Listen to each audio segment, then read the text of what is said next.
Hello friend, এএমসিসিতে সকলকে স্বাগত। আজ আমরা ক্লাস দশম শ্রেণীর দ্বিতীয়তম অধ্যায় থেকে একটি ইম্পর্ট্যান্ট কোশ্চেন, যা প্রথম সামেটিভ পরীক্ষার জন্য খুবই গুরুত্বপূর্ণ, সেই কোশ্চেনটি সম্পর্কে আলোচনা করব। আশা করি এর আগের অনেকগুলি ভিডিও আমরা দিয়েছি যেগুলি এবারের প্রথম সামেটিভ পরীক্ষার জন্য খুবই ইম্পর্ট্যান্ট। তো অবশ্যই আগের ভিডিওগুলো তোমরা দেখে নেবে। তো আজকের যে কোশ্চেনটা সেটা হচ্ছে নীলদর্পণ নাটক থেকে 19 শতকে বাংলার সমাজের কীরূপ প্রতিফলন পাওয়া যায় সে সম্পর্কে আলোচনা। তো সর্বপ্রথম আমাদেরকে জানতে হবে নীলদর্পণ নাটকের রচয়িতাকে। তো নীলদর্পণ নাটকের রচয়িতা হলো দীনবন্ধু মিত্র। ইনি কিঞ্চিৎ পথিকেন নামে ছদ্মনামে তার রচনা লিখেছিলেন। নাটকটি 1860 খ্রিস্টাব্দে ঢাকা থেকে প্রকাশিত হয়েছিল। এই নাটকটি নীল চাষিদের উপরে বা নীল চাষিদের শোষণের বিরুদ্ধে মূলত বিষয়বস্তুটি রচনা করেছিলেন। তো এটি একটি বাঙালি ভাষায় রচিত, তাই ইংরেজরা এটিকে গ্রহণ করতে পারেনি বা পড়তে পারেননি। কিন্তু 1861 খ্রিস্টাব্দে জেমস লং যখন নীলদর্পণ নাটকটির ইংরেজি অনুবাদ করেন, তখন ইংরেজরা সেটি পড়ে বুঝতে পারেন যে ব্রিটিশ সরকারের বিরুদ্ধে এরা বিদ্রোহ ঘোষণা করছে। তাই জেমস লংয়ের কারাদণ্ড হয় এবং তাকে 1000 টাকা জরিমানা করা হয়।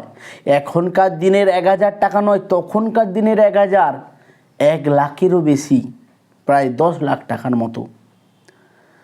তো এই নীলদর্পণ নাটক থেকে বাংলার কি সমাজচিত্র ফুটে উঠেছে তাই নিয়েই আজকের আলোচনা।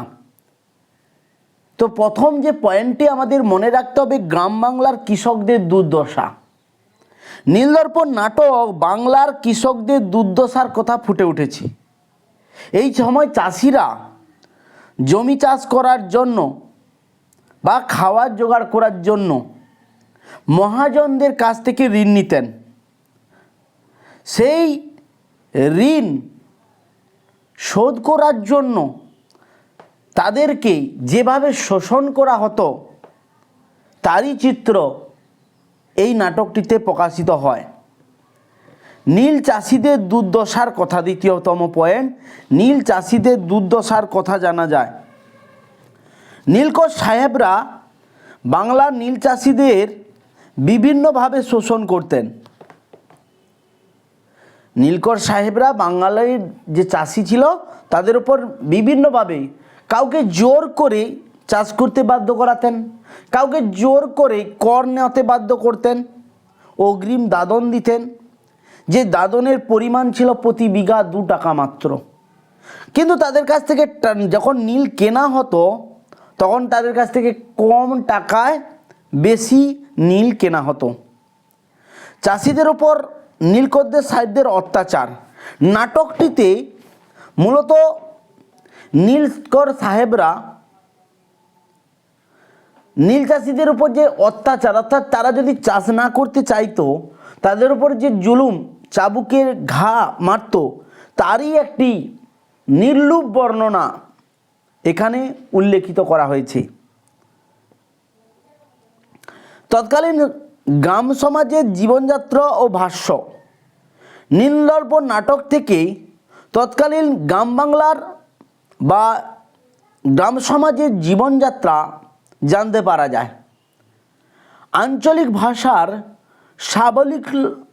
সাবলীল প্রয়োগ তৎকালীন শহরে ভাষা গ্রামের মানুষের কথা ভাষা সম্পর্কেই এই নাটকটিতে উত্থাপন করা। অর্থাৎ সেই সময় বাঙালিরা বা নীল চাষ যেখানে করা হতো বা বাংলায় যে নীল চাষ করা হতো সেখানে বাঙালিদের যে কথাবার্তা, আবাস, তার পোশাক পরিচ্ছদ সম্পর্কেও জানা যায়। আর জানা যায় গ্রাম বাংলার চাষিদের প্রতিরোধ। নীলকর সাহেবদের অত্যাচারে অতিষ্ঠ হয়ে নীলকর চাষিরা বা নীল চাষিরা যেভাবে ইংরেজদের বিরুদ্ধে বিদ্রোহ ঘোষণা করেছিল তা সম্পর্কে জানা যায়। নাটকটি 19 শতকের বাংলার যে সমাজচিত্রের প্রতিফলন ঘটেছিল তা একে প্রথম গণনাটক হিসাবেও অভিহিত করা হয়। সত্যি নীল দর্পণ নাটক যেভাবে ইংরেজদের বিরুদ্ধে, ইংরেজ সাহেবদের বিরুদ্ধে, নীলকর সাহেবদের বিরুদ্ধে যেভাবে বর্ণনা করেছেন তাতে করেই ইংরেজরা ক্ষিপ্ত হয়ে জেমস লংকে জরিমানা করেন এবং তাকে কারাদণ্ড করেছিলেন। কিন্তু সত্যিই নীলকর সাহেবদের অত্যাচার এতটাই তীব্র ছিল যে নীল চাষিরা চাষ না করতে চাইলেও তাদেরকে জোর করে নীল চাষ করতে বাধ্য করেছিলেন। থ্যাংক ইউ সবাইকে।